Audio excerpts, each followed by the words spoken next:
welcome to the Great Detectives of Old Time Radio. From Boise, Idaho, this is your host, Adam Graham. If you have a comment, email it to me, box13@greatdetectives.net. Follow us on Twitter at Radio Detectives and check us out on Instagram, instagram.com/greatdetectives. I do want to encourage you as you're making your travel plans, remember, JohnnyDollarAir.com. JohnnyDollarAir.com is a Priceline affiliate. Link so you get all your benefits of going to Priceline.com, but part of the purchase price supports the Great Detectives of Old Time Radio at no additional cost to you. So remember, when making your travel plans, check JohnnyDollarAir.com first. Well, now it's time for this week's episode of yours truly, Johnny Dollar. The original air date, November the 17th, 1953, and the title is The Nathan Gayles Matter. For your listening enjoyment, John Lund as Johnny Dollar. Who's that bishop, Johnny? Hold on, Mr. Bishop. Are you employed? No, not right now. Good. The company insures a Lieutenant Nathan Gayles, New York Police, who was killed yesterday. Oh, yeah, I read about it. Shot in his garage. See what you can find out. Who's handling the case? Sergeant Kemper, 15th Precinct. He was Gayles' partner.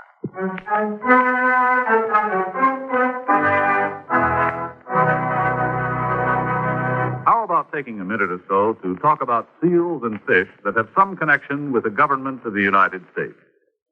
Now, that isn't as strange as it sounds. You take the matter of seals, for example. There are two types of seals that are the responsibility of the Secretary of State. First, there's the Great Seal of the United States, which is stamped on all official documents.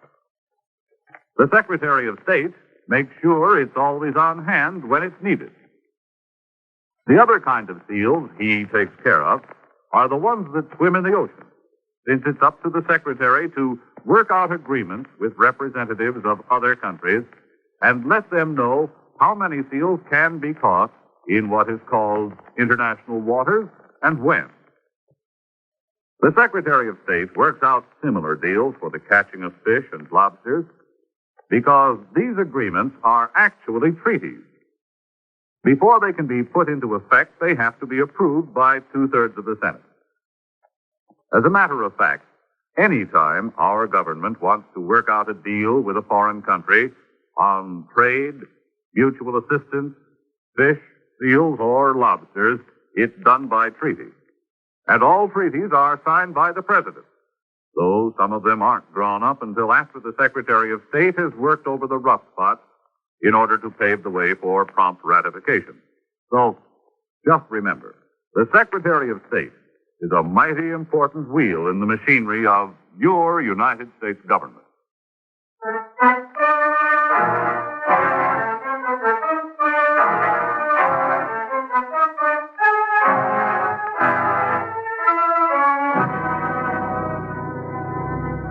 Expense account submitted by Special Investigator Johnny Dollar to Home Office, Great Eastern Life Insurance Company, Hartford, Connecticut. The following is an accounting of expenditures during my investigation of the Nathan Gayles matter. Expense account item 1, $23.55. Train fare and incidentals from Hartford to New York City. Expense account item 2, 75 cents. Cab fare to the hotel. I registered and put in a call to Sergeant William Kemper at the 15th Precinct Police Station. Kemper said I could stop down any time.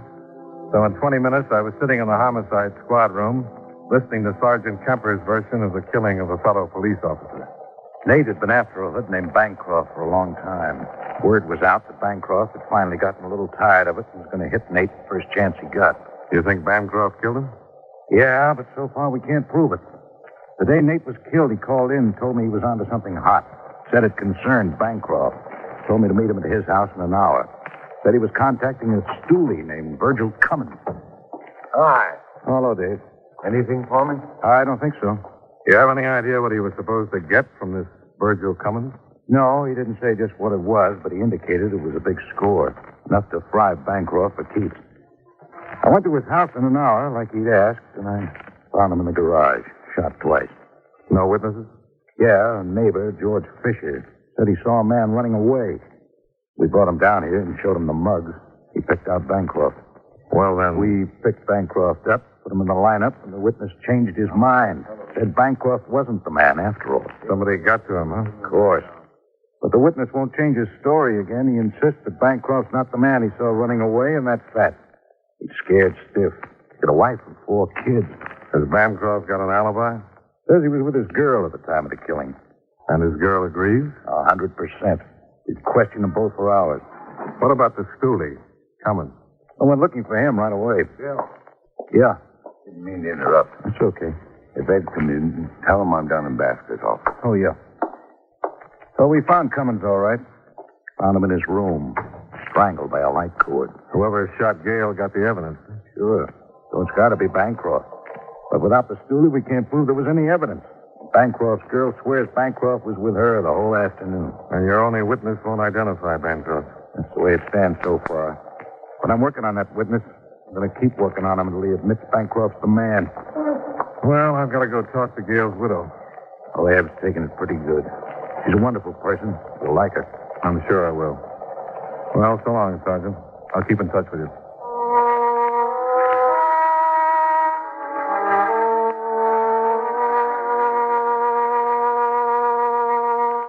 Expense account item 3. $1.75 cab fare to the Gale home. I introduced myself to Mrs. Evelyn Gale, the dead officer's widow. She showed me into a small, attractively furnished house where I met her 2 children, Greg, 5, and Mike, 3.5. She told the boys to go out in the tiny backyard and play until we were finished talking. They just think their father's gone away on a trip. They're too young now to really understand. Greg would understand in a way, but it'd be too hard on him. When they get older, they won't miss their father so much. It'll be easier to tell them. Yeah. You said you talked to Bill Kemp? Yes, I just left him about half an hour ago. He and Nate were partners for a long time. I think Nate's death hurt Bill just about as much as it did me. But you want to talk about insurance, don't you? Just a few questions and I'll get out of here. Of course.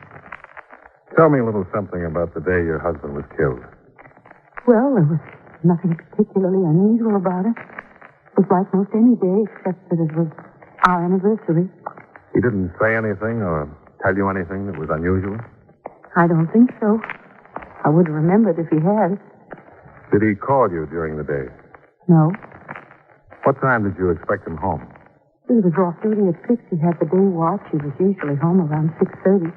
Were you here in the house when he drove into the garage? No. I was down at the corner, the grocery store. When I got back, Bill was waiting for me. I saw the other officers around the garage, and then the ambulance pulled up. Where were the children? With their grandmother, Nate's mother. I left them with her around 4 that afternoon. Nate and I were going to have dinner and go to a show. Celebrate the anniversary. It was our 7th. Do you know George Fisher? Yes, he lives across the street in a white house. I've spoken with him since. He's avoided me, but I saw him this morning backing out his car, and I went over and talked to him. He says he saw the killer. He told the police he saw a man running away from our garage right after the shot. He made an identification. Yes, I know about it. Bill Kemper told me he changed his story. Yes. Do you think he can really identify the killer? Well, I think so, but he's so frightened. Oh, I don't blame him. He has a family, and he wants to protect them. What did you say to him? Well, I told him that I understood, but that he should make an identification if he could. I told him that protecting a killer isn't the way to protect your family. But he wouldn't listen. No. And I really wonder what I'd do in his position. George has a lovely wife and 4 adorable children. I don't know. Well, I think I'll have a talk with Fisher. I doubt if it can do any good. Bill's worked on him and worked on him. The whole department's trying to get an identification or a statement. Well, I'll have a shot at it anyway. Thank you, Mrs. Gale.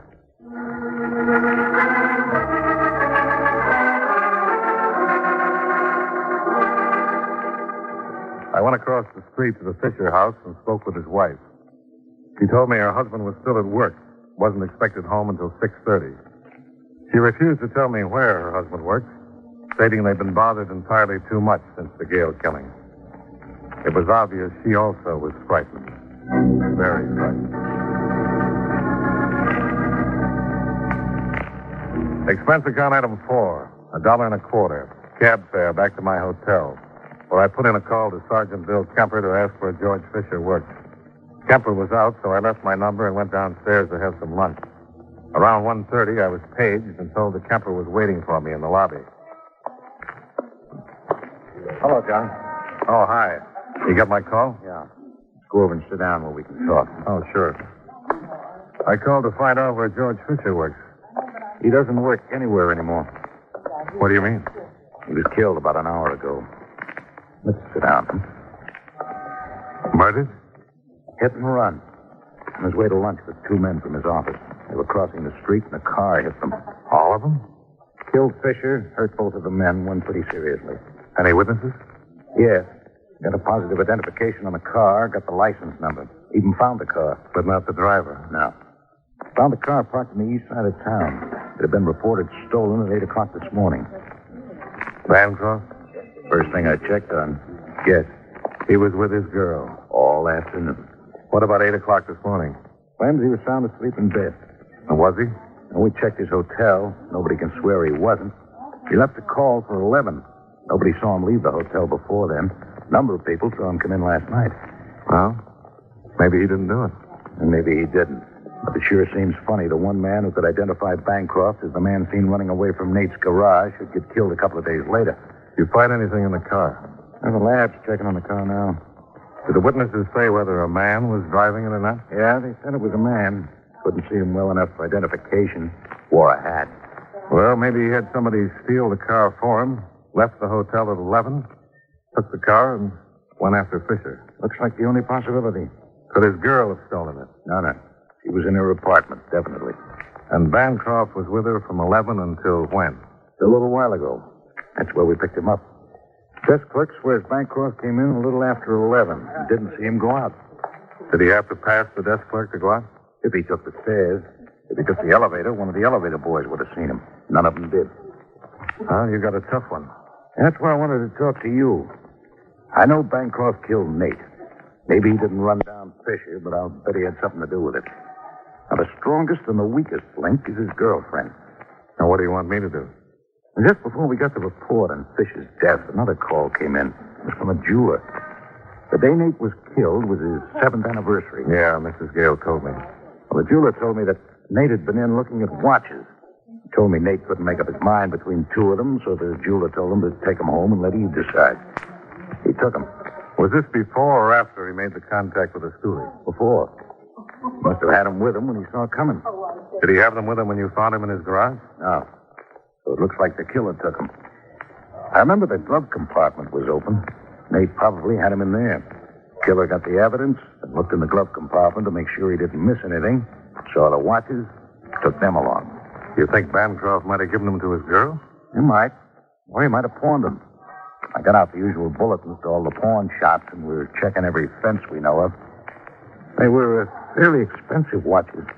Yeah, the description. So why don't you just get a warrant and search the girl's apartment? I thought about it, but if Bancroft gave her one or both of the watches, he's smart enough to tell her not to wear them or have them around. You find the watches, even one watch, and connect them to Bancroft or Betty Holmes. That's the girlfriend. Yeah. Johnny, you think you could find out if she's got one of those watches? Me? Well, how would I do that? Get close enough to her. Oh, you won't mind. She's a darned attractive dame, if you like the type. Well, I guess I could try. But what about Bancroft? I'll get him out of the way. But I can't keep him forever. You'll have to impress her in a hurry. Well, maybe she doesn't want to be impressed. She likes men with money. Lots of money. Sergeant, I hate to tell you. You just put up a good front. We'll figure a way for you to meet her, and we'll make sure she knows you're loaded. Okay, but if someone gets careless and asks me to change 4 bits, the whole plan goes right out the window.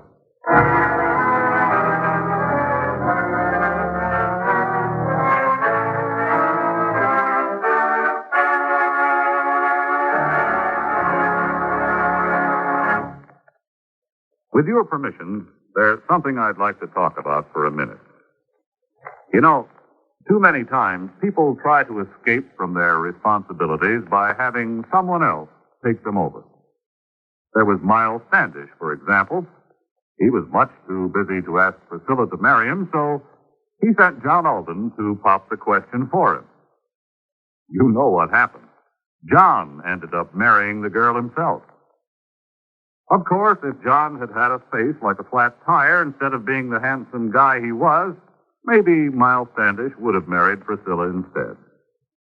Well, actually, I don't know what got me started on this subject, and unless it was my thinking about people who represent somebody else. Take our State Department, for example. Being a representative is one of its biggest jobs. Through the Foreign Service, it helps the Justice and Treasury Departments handle immigration, narcotic, and quarantine problems. And the Secretaries of Agriculture and Commerce look to the Secretary of State to help keep their fingers on the pulse of foreign markets so they can keep the business firms and farmers of America informed on matters of import and export.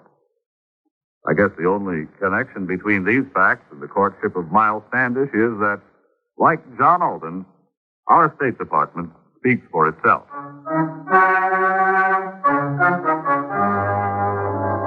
And now, with our star, John Lund, we bring you the second act of Yours Truly, Johnny Dollar.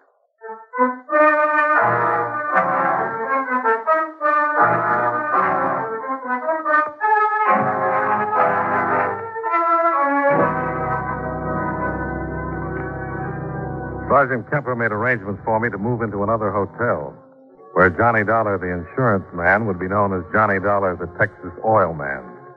Kemper got me a fancy pair of boots and a 10-gallon Stetson. I was all ready to turn the lovely Betty's head. The men who were tailing her reported to Kemper that she was shopping at Meshakoff's Spur Salon on Fifth Avenue. Kemper immediately put out a call to pick up her boyfriend, and Kemper and I left for the Fifth Avenue shop. When we got there, Kemper pointed out the quarry, and I went to work. She was trying on a mink stole when I walked up to the sales lady. Oh, it's just lovely. Yummy. Yes, that's one of our nicer stores. It's ranch mink, isn't it? Yes, but if you prefer... Oh, well, no, I'm just looking, but I'll probably be in next week and buy something. Certainly. Oh, yes, sir.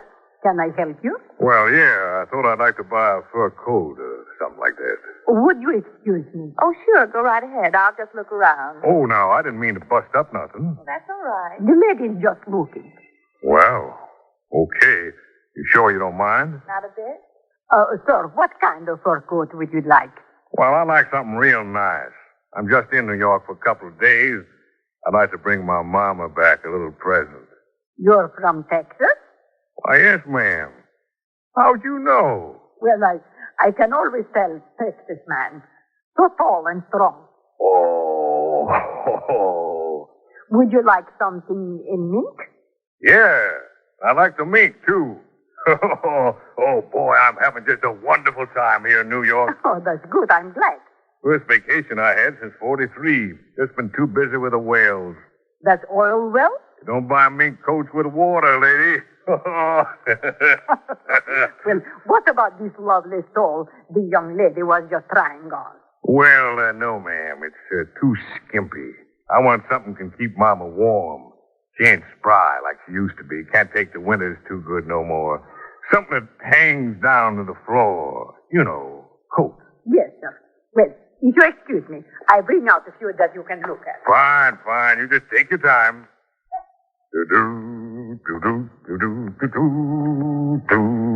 Pardon me. For what?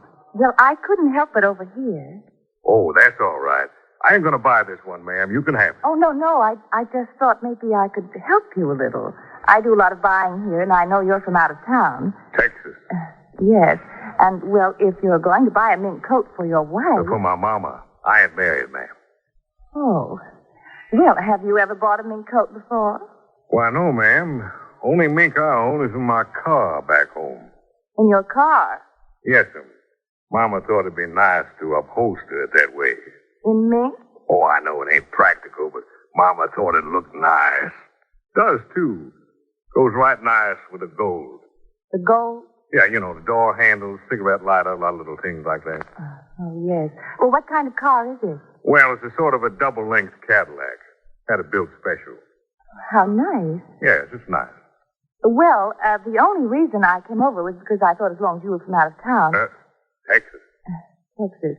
Yes, well, I thought maybe you'd like someone to help you pick out the right thing. Well, now, I think that's right thoughty of you, ma'am.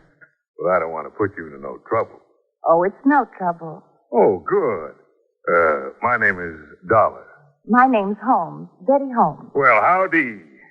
You can just call me Johnny. That's my front name. All right, Johnny. Oh, here comes the sales lady.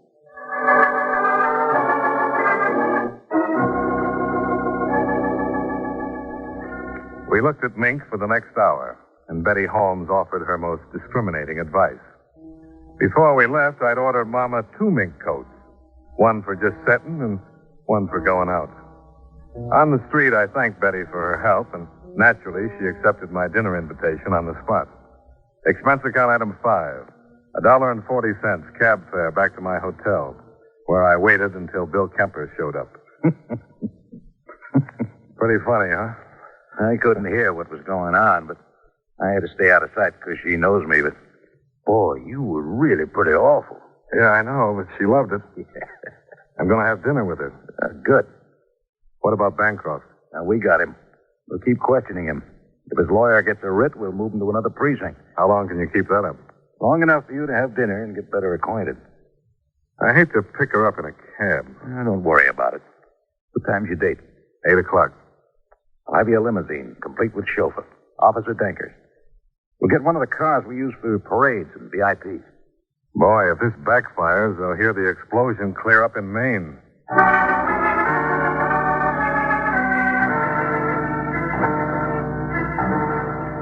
The long black limousine was waiting in front, complete with Officer Danker, dressed as my chauffeur.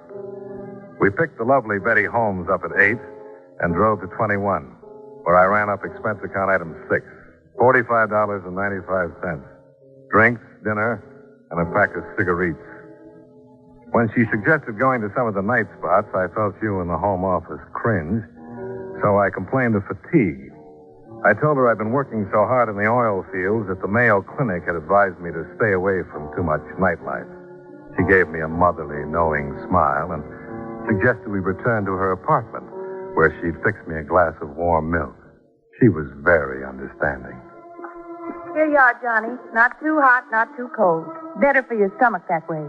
Well, you're a pretty wonderful person. Mind if I sit down? Oh, please do. You know, I never met any girls like you before. Now, when I told you I couldn't go to any of them there clubs, why, you didn't mind one bit. I understand. Oh, Mama sure would like you. The last thing she said before I left was, Johnny boy, you watch out there in that big city. Watch out for girls like me. Oh, no, not like you. You see, Mama thinks every girl is just out after my money. There are some nice girls left in the world, Johnny. Why, sure. And you're one of them. Why, you got a nice place to live, nice clothes. I guess you got everything you want. Yes, I guess I've got just about everything a girl would want, but I've never met the right man. Someone I could really settle down with, make a good home. Oh, that's too bad. I guess it ain't easy living in a big city like this. No. But someday I'd like to get back to the farm. The farm? Yes, I was raised on a farm. That's the life. Yeah, I guess it is. Oh, the cows and the chickens. Well, we ain't got them no more. Just a lot of oil wells. But it's still a farm. Well, more like a refinery with beds. But it's out in the wide open spaces. Yeah, but all you can see is them blasted oil wells.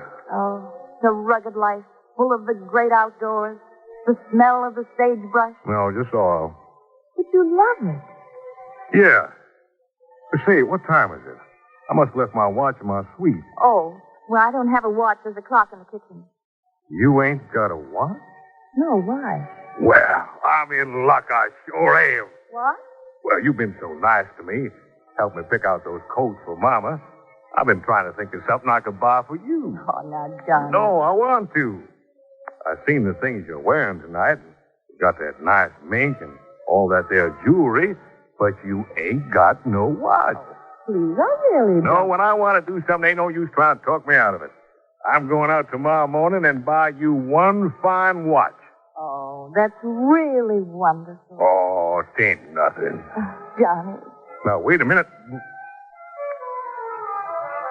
Oh, I'm sorry. Oh, well, I don't really mind. Kind of like it. Well, about the watch. Where's a good place to get a nice watch? Well, there's... No. Wait a minute. Johnny, would you like a really nice watch? I don't mean it's too expensive. Oh, I don't care about that. Can't pay too much for a watch. How much would you want to pay? Well, I want to get you something real nice. Well, I know a friend. He's in the jewelry business. He's got several beautiful watches. I know him very well. And he'll sell them wholesale. Well, you're really pretty wonderful. Mm-hmm. Always thinking of me. I could send him over to your hotel. Well, why don't you just do that? All right, I'll call him and I'll have him stop by tomorrow. Good. Now, I'd like to ask you a little favor. Yes, Johnny? Could I? Yes. Well, could I? Yes, Johnny? Could I have some more milk?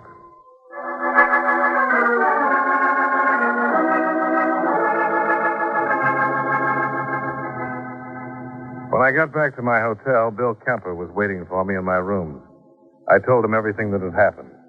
Kemper put in a call to the precinct and ordered Bancroft's release. Then he said goodnight, and I turned in.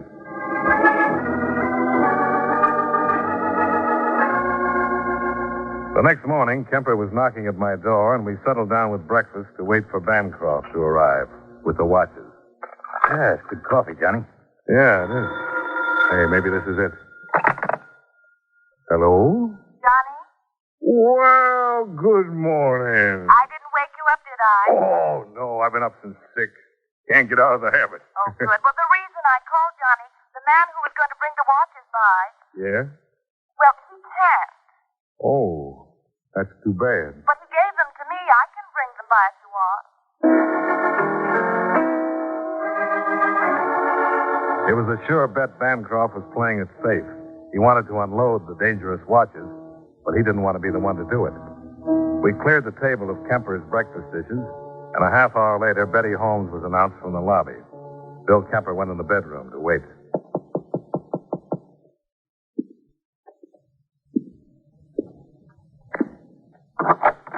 Well, good morning again. Good morning, Johnny. You sure do look nice. Come on over and sit down. Have some coffee. Oh, I'd love some coffee.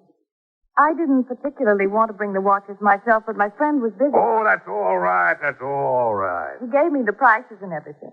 Well, let's see him. All right. Oh, they're right pretty. Now, this one, he wants $700. Mm-hmm. And how much for this one?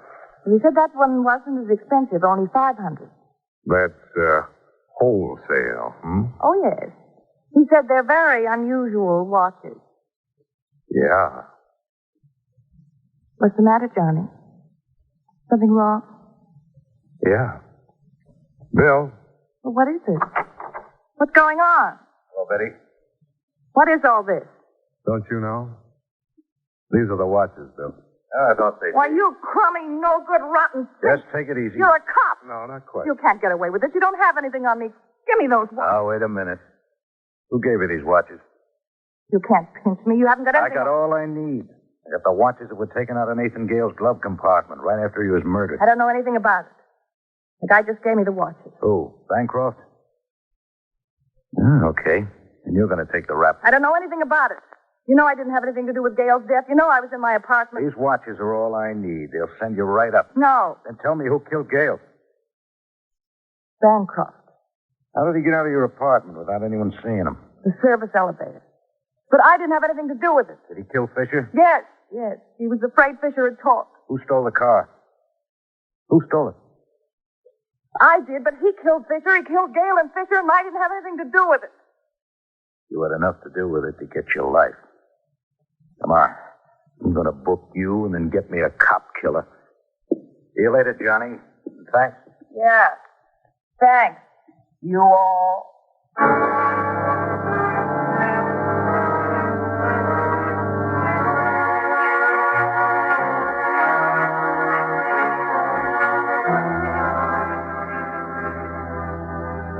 Expense account item 7, $135, hotel bills. Item 8, $25.35, train fare and incidentals back to Hartford. Expense account total, $235 even. Yours truly, Johnny Dollar.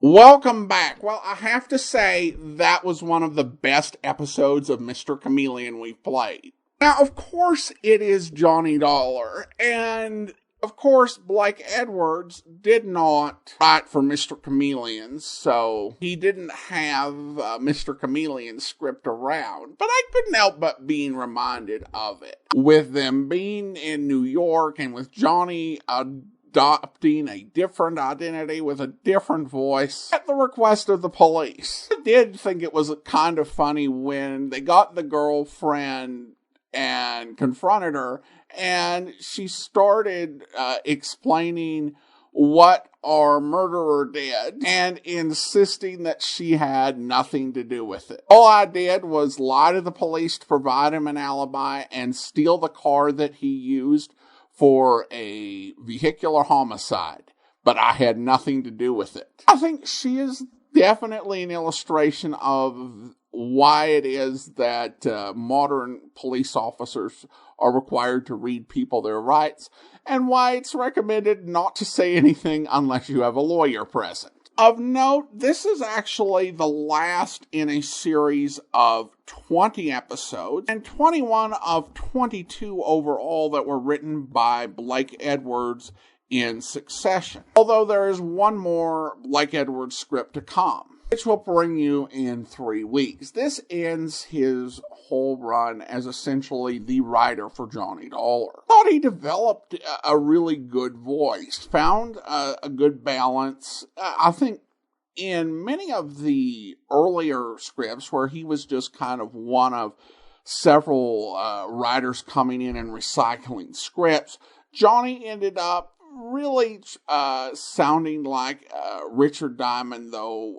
a bit more awkward. Here, Edwards really seems to have found a really good voice for Johnny that works with John Lund's performance. So it'll be interesting to hear how other writers coming in subsequent weeks are going to take Johnny Dollar forward. Listener comments and feedback now. And we have an email from Lloyd. Lloyd writes in, I'm not sure if my first email went through. I see you have a vast knowledge of old-time radio shows, and I was wondering if I could ask you a question. I used to listen to a show with my grandfather and can't remember the name of it. It's about a PI or insurance investigator or something, and he has an assistant named Eppie. He says, oh, Eppie, a few times in different episodes, and she reminds him he is late on her paycheck, I believe. Do you have any idea of the name of the radio show? If not, I understand. There isn't much information to go on. Well, Lloyd, thanks so much for the question. I think you are referring to The Adventures of Sam Spade and Sam's secretary, Effie. I could see remembering it as Eppie, but it's Effie Perrine. And yeah, that is one of the great classic radio detective programs. You know, and if I were more shameless, I would probably use this opportunity to mention that at the end of the month on Memorial Day, we'll be bringing you the Maltese Falcon radio adaptation, and then starting in June, every Monday we'll be playing The Adventures of Sam Spade. If I were a shameless self-promoter, that's what I would do. But luckily for everyone, I'm not. So, at any rate, thanks so much for the question, Lloyd. And now it is time to thank our Patreon supporter of the day. Thank you to Jennifer, Patreon supporter since November 2015, currently supporting the program at the rookie level of $2 or more per month. Again, thanks so much for the support, Jennifer. Join us back here next Friday for another episode of yours truly, Johnny Dollar. Coming up tomorrow, we head out to Texas for Tales of the Texas Rangers, where...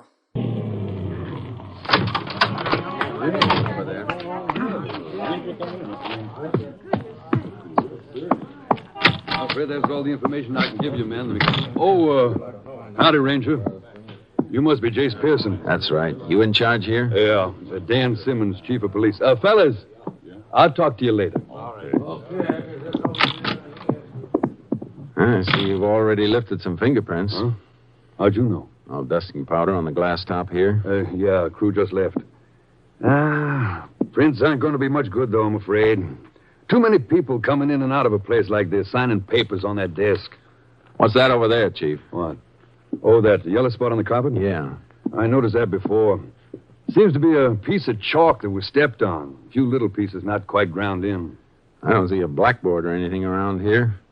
Any of the for sale signs on the cars marked with chalk? No. They're all marked with cardboard cutouts. Well, the floor is pretty clean otherwise. Waste paper basket's empty. Yeah.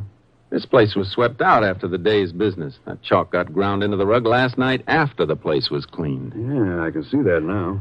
And the phone hanging off the hook like that when you got here? Uh-huh. Cashman struggled with whoever killed him. Must have been trying to make a call. I don't know, Jace.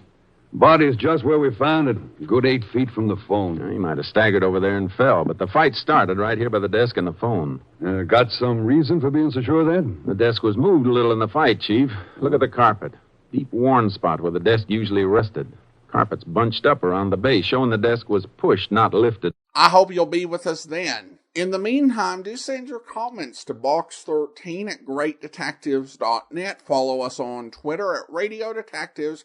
And check us out on Instagram, instagram.com/greatdetectives. From Boise, Idaho, this is your host, Adam Graham, signing off.